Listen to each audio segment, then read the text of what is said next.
everyone, Joshua Hanlon here today with Dan Siskin in the Brickmania GHQ in Minneapolis, and today we're taking a look at the Bastogne display that they have on display in the store here. So I know this was part of a larger layout, but you guys were able to preserve this section, right? Right. This is a Bastogne display with authentic battle damage to all the vehicles. Many years ago, we had done a anniversary. It was an anniversary display of the Battle of the Bulge. And we had set this up at the 1st Division Museum at Cantini Park in Illinois.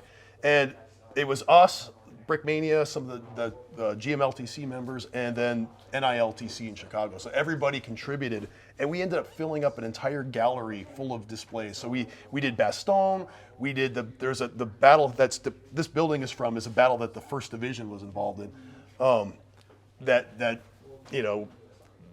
Because it was their museum, they insisted on having themselves. Got to keep it on brand. Prominently featured, which is cool. They provided us with tons of research materials. And we did a heavy dive into the Battle of the Bulge and Bastogne. So it was, Brian Williams was there. It was like we had some really cool, some crucial buildings going on, and it was massive. And of the whole thing, we saved just this one. This isn't even the biggest building we had. We had this big like chateau that we had built. That was actually a piece of the battle, and that all got demolished. And it was crazy. This display was up for 2 months and then gone.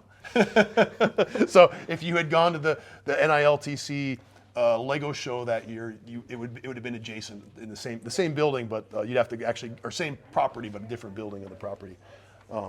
So this is kind of like, I think this is the first in Bastogne. So this is the famous Cobra King tank, and we had this as featured prominently as part of our display. We've actually made a giant mosaic of this thing, which resides on the wall behind us in the GHQ store. It's the first. This is when Patton's army relieved, Patton's Third Army relieved all the defenders of Bastogne, so 101st Airborne. The people that were all like basically held out against the German onslaught. So what are some of the other kits here? I know some of them you said are damaged in battle. Yeah, this one here looks like it took a tumble out of the display case, but authentic battle damage. So that one actually is an M4 Sherman with the 105 millimeter howitzer, and it does light up. This is a brick stuff thing. It's just not plugged in. Yeah. So, but it looks like it at some point must have taken a tumble out of the display case because it wasn't like that before.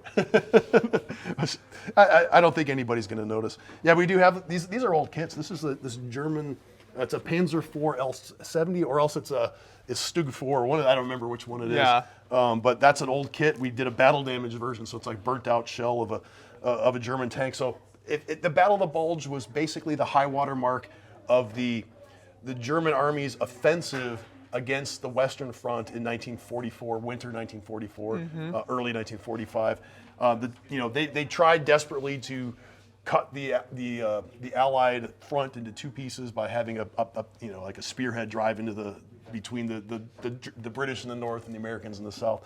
Of course, it didn't achieve objective. It started out with it as a huge surprise, but the Allies just had too much firepower there.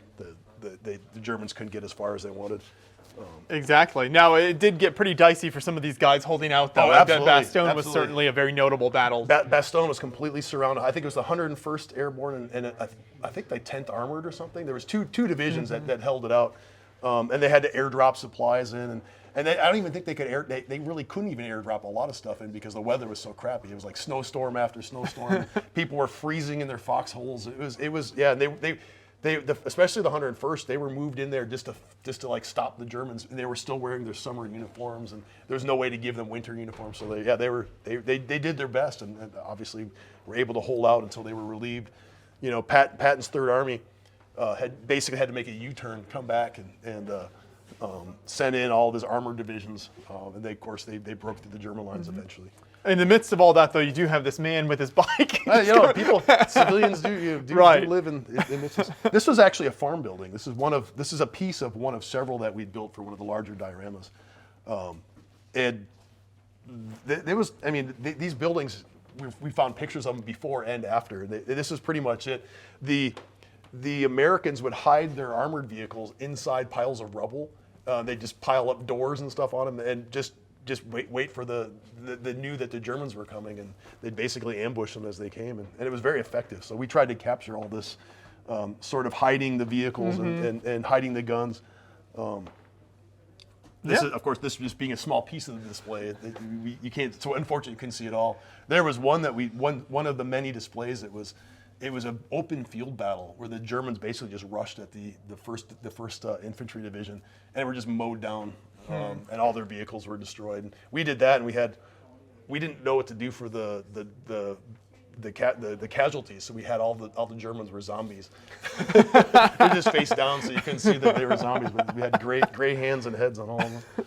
Looked like frozen in place. It says a lot about how Brickmania approaches some of their displays. That this large section is still just a small amount of it because it was so massive. But that's what I love about it. You guys go big when you do a lot of this stuff. Yeah. I mean, we spent months. We built craters. I mean, you can see the ground has some craters in it.